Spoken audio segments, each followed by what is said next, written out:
Taiwan's military apologizes for a mistranslated air raid alert sent to the entire country. Experts worry machines may not be able to save Taiwan from its talent shortage. Grabbing free election goodies, check out how parties work to sway voters with little giveaways.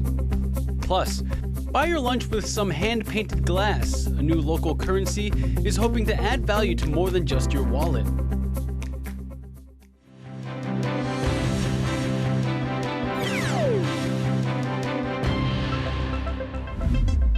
Welcome to another edition of TaiwanPlus News. I'm Leslie Liao. Thanks for joining.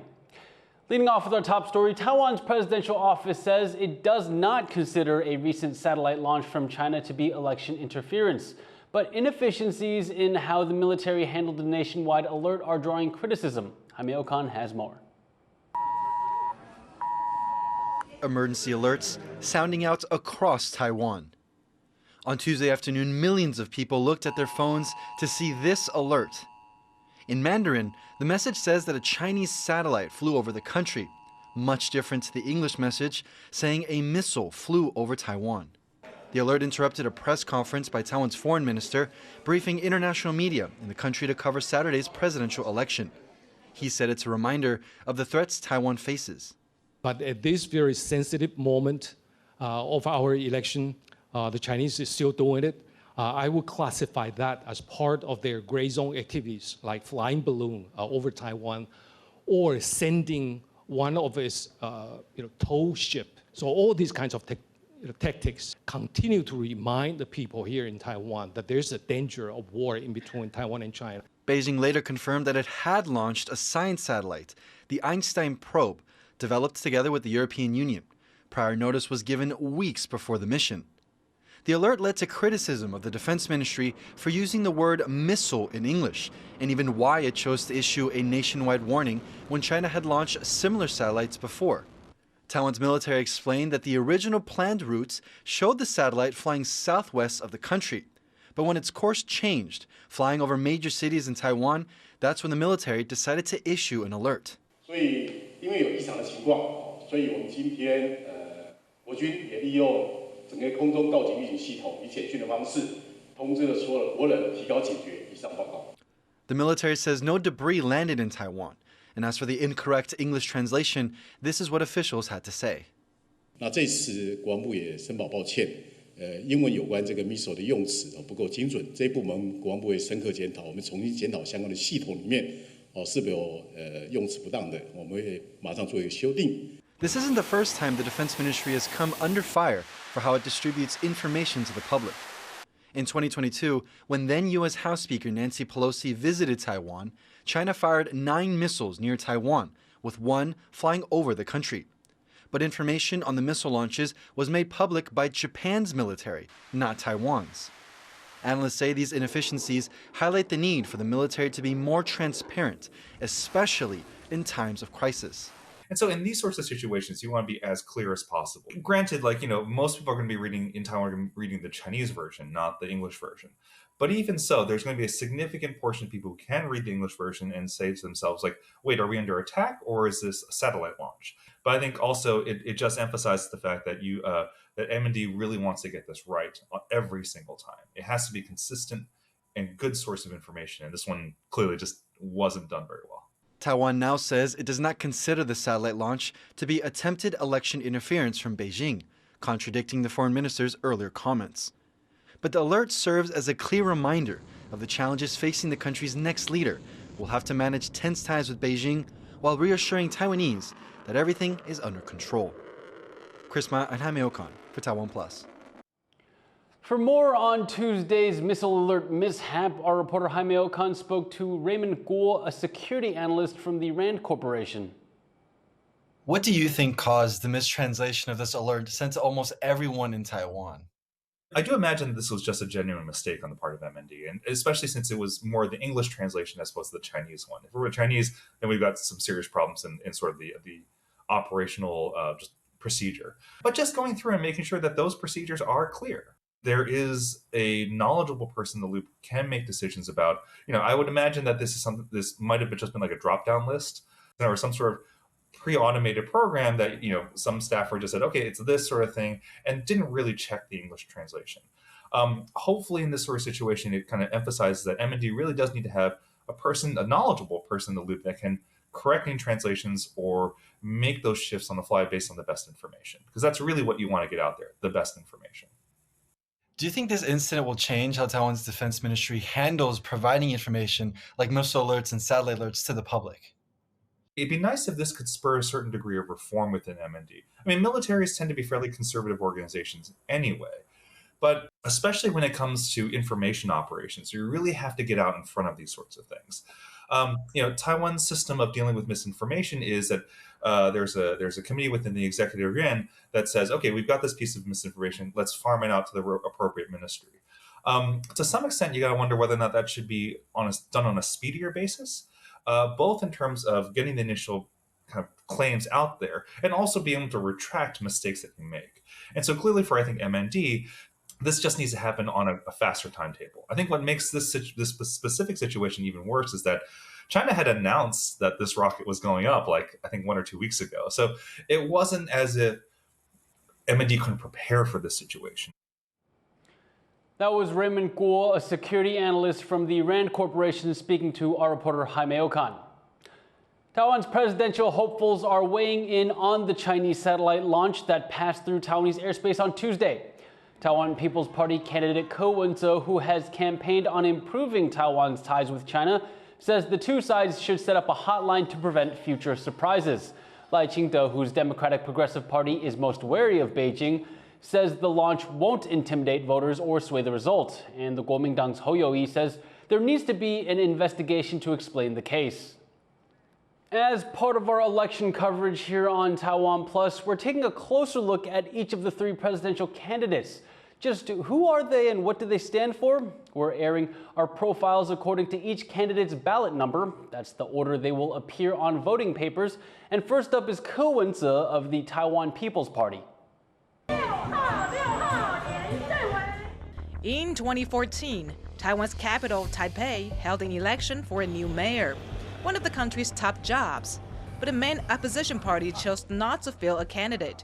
Instead, the Democratic Progressive Party backed an independent, a doctor called Ko Wen-je.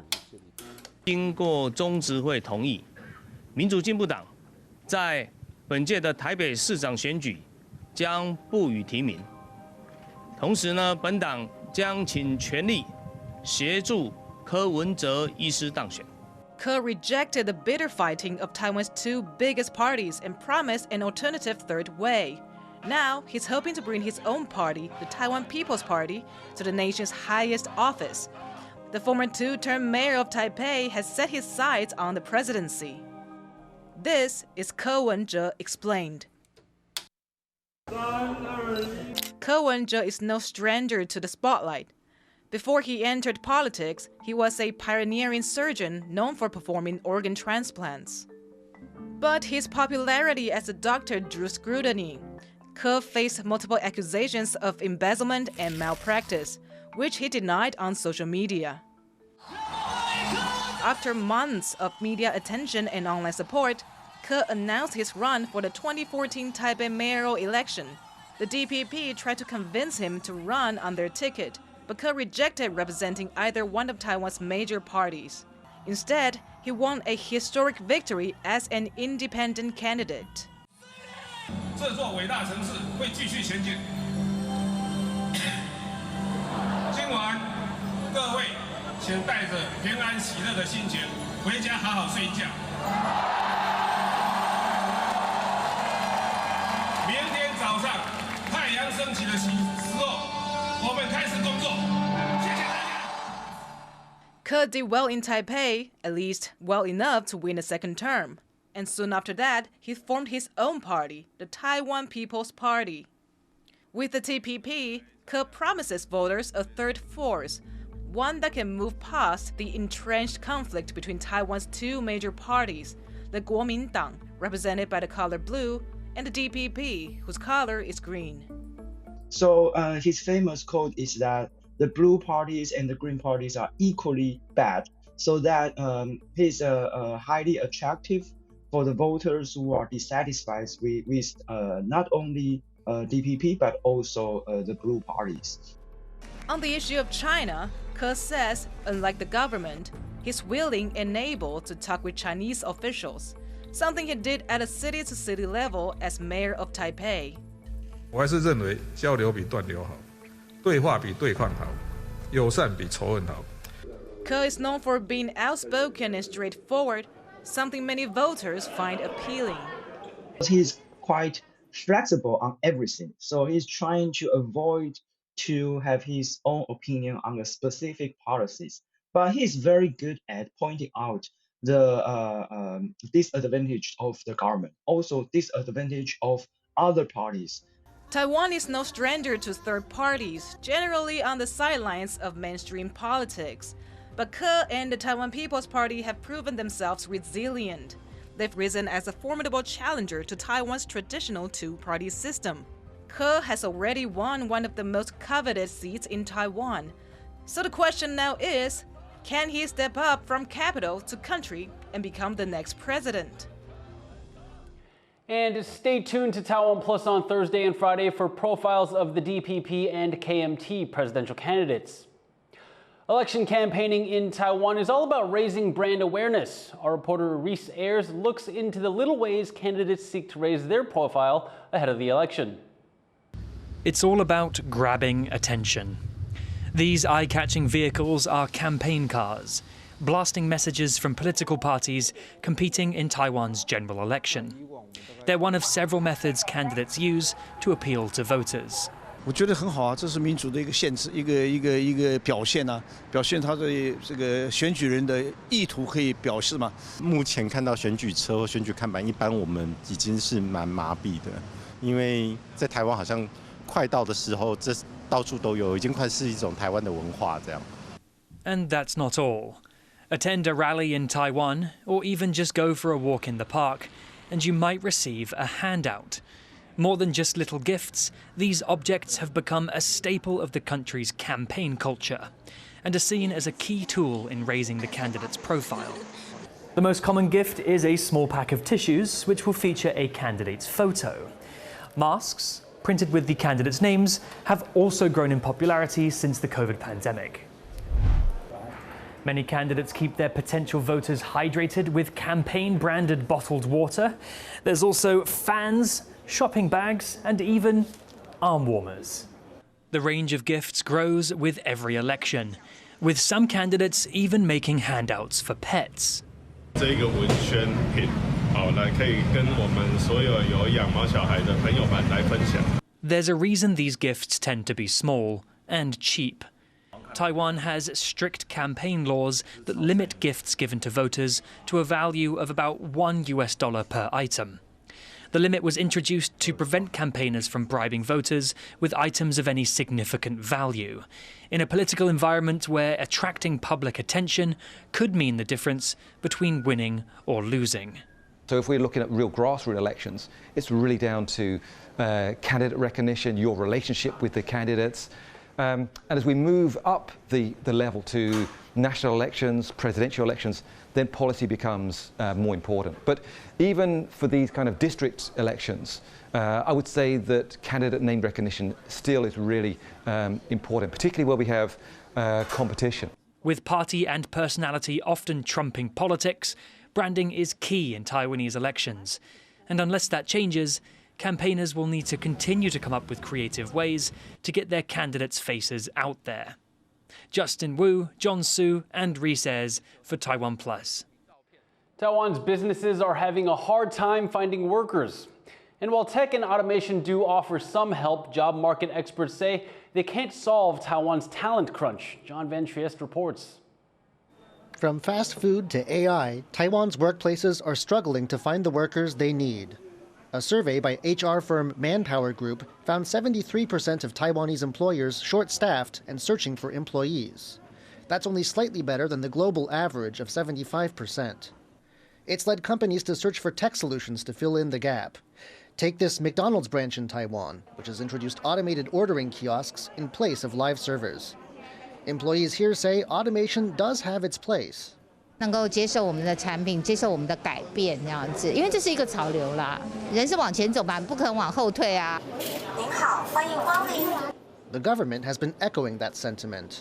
导入数位转型是企业必然要走的一条路线哈，所以呢，我们会看到有些企业为了要它的一个生存，或者说它要有更好的营运，哈，它就导入数位转型。But in many fields with labor shortages, machines can only do so much. The most severe shortages are in fields that need human workers, and highly skilled ones at that. These include IT and engineering. And then there is the service sector. 某种程度上，虽然可能会对于这种传统的一个劳工造成人力取代的一个威胁，不过我们不要忘了，这个服务业最重视还是真实的这种面对面的一个沟通来提供服务。And the worker shortage could get worse. Manpower Group survey also found that 70% of Taiwanese businesses are worried about an economic slowdown. That could in turn mean less hiring and training, and an even bigger skills gap, something Taiwan can ill afford. Delphine Chen and John Van Trieste for TaiwanPlus. Legendary boxer Manny Pacquiao will help head Taiwan's first professional boxing championship. The Carry Fighting Championship plans to hold its first fights in March. It will have a Premier League with 4 weight classes and a Street Fight League with 6 weight classes. Pacquiao, one of the most decorated boxers in history, has been named the championship's honorary president. The league says his inclusion will elevate Taiwan's international boxing status. The president of the Maldives is urging Chinese tourists to visit his country. Mohamed Muizzu made the appeal during a visit to China. It follows a dispute over Indian Prime Minister Narendra Modi's promotion of Indian islands as tourist destinations at the expense of the Maldives. Muizzu was elected in November on a platform promising to reduce India's influence on the country. He says China is one of the Maldives' closest allies. For more on Muizzu's week-long trip to China, TaiwanPlus reporter Louise Watts spoke to Dr. Amrita Josh, an expert on geopolitics at the Manipal Academy of Higher Education in India. The president of the Maldives is in China this week. How significant is his trip? The timing is crucial as it coincides with the diplomatic spat between Mali and New Delhi. Muizzu's, if you recollect, fought the election on India Out campaign, and since taking part, he already made his anti-India intention clear by the 2 immediate actions that was followed. Firstly, formally requested India to remove its military personnel from Maldives.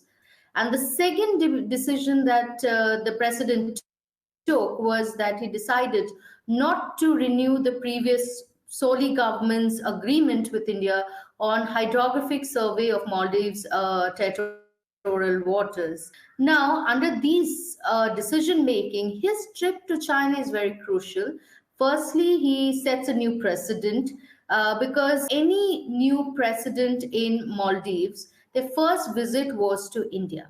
However, in Muizzu's case, it was first to Turkey, then to UAE for the COP summit, and now to China. And why is Muizzu seen to want to strengthen relations with China at the expense of India? China is the biggest creditor to Maldives, followed by Saudi Arabia and India. And Muizzu, he has expressed his interest to make Maldives part of China's Grand Belt and Road initiative. And on his visit, which started on 8th of January, he visited Fuzhou, where to attend the Invest Maldives Forum, and there he categorically stated that China remained one of his country's closest allies and development partners. And his visit to China has led to apprehensions in India. We've already seen China's growing strategic presence in India's neighborhood, be it in Sri Lanka or Pakistan. So the growing proximity between Maldives and China will definitely be played out in the South Asian neighborhood, and with Maldives becoming the third, gateway for China into Indian Ocean, which will definitely have implications for India's own security calculus.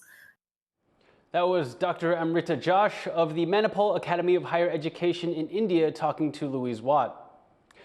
2023 has shattered records to become the hottest year ever experienced.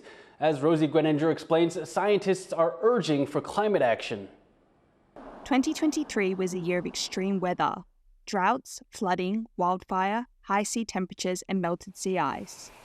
And now it's been confirmed as the hottest year on record. We are confident in the general literature, scientific literature, that what we've seen in 2023 is very likely to be one of the warmest, if not the warmest year in the last 100,000 years.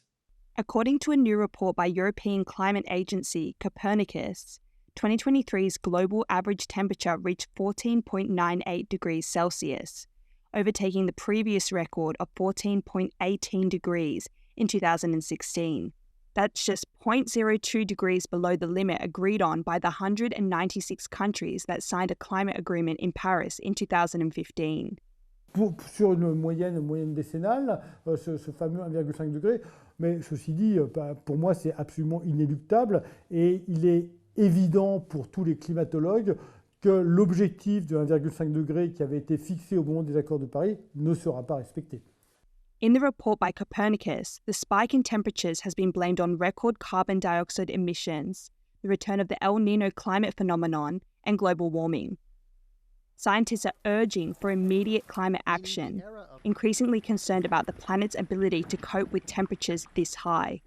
Without monitoring how our climate is changing and the risks that these changes will bring, we cannot plan for a climate resilient future. The urgency of climate action has never been more important. But with 2024 already projected to be even hotter than 2023, and little being done to tackle climate change, the world is on track to see more extreme weather events as temperatures rise. Patrick Chen and Rosie Gweninger for TaiwanPlus. A new environmentally friendly local currency has taken off on a small island off the coast of southern Taiwan. Our reporter Sandy Chi went to Xiaoliuqiu to find out more about beach money. Gently one stroke at a time, this is Chen Peiyu, a local artist in Xiaoliuqiu, an island paradise off the east coast of Taiwan. Today, Chen is not making art for art's sake, but something with a practical purpose, beach money. And this is just one of some 2,500 coins she's made. Its purpose, to solve the island's trash problem. 其实这个概念是从日本的神奈川那边有一个冲浪客发起的，就希望透过这个海滩货币，去让大家更认识这个环境，然后也带动大家从源头减量这件事情开始，而不是去净滩。Xiaoliuqiu introduced beach money in 2017. It's a special currency made from used glass that's hand-painted by Chen. It cannot be bought, but only exchanged for trash collected on the island at cleanup events. 我们从它一开始就，我就开始收藏这项海上货币了。我觉得这个货币真的很漂亮，所以我就去参加他们的净滩活动。就是你去捡越多，你的名次就会越前面，你就会获得越多货币。Many people participate in cleanups just to collect Chen Peiyu's gorgeous and distinctive artwork. 它其实每一颗都有它的独特性，是即使一样的图案好了。 但是玻璃大小、形状都不太一样，每一颗都是手画上去。 But the coins can in fact be used as actual money at over 100 local businesses on the island. It's this simple. I use the beach money I have here to a nearby business and purchase a select item. 你好。你好，请问这可以兑换什么呢？这可以换一个餐盒。好，那我要一个，谢谢。谢谢。 And voila, just like that, I get a meal without spending a dime. The local businesses taking part in projects include hotels, beverage stands, entertainment venues, and restaurants. 小琉球的环保意识是越来越抬头，然后我们自己本身就是也对环保的议题也蛮在意的。那刚好就是有机会接洽到海泳的负责人，然后他们就有提到这个计划，所以我们就觉得就是必须支持。那我们想说就用自己的方式。 能做多少就做多少。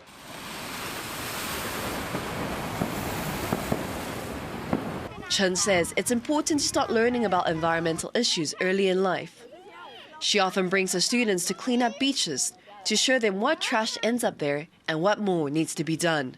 捡到烟蒂，然后保丽龙、吸管、塑胶垃圾，就是蛮有那个意义的，而且还可以让我们知道，就是例如那种如何保护海洋啊。Xiaoliuqiu is less than 7 square kilometers in size, with around 13,000 residents.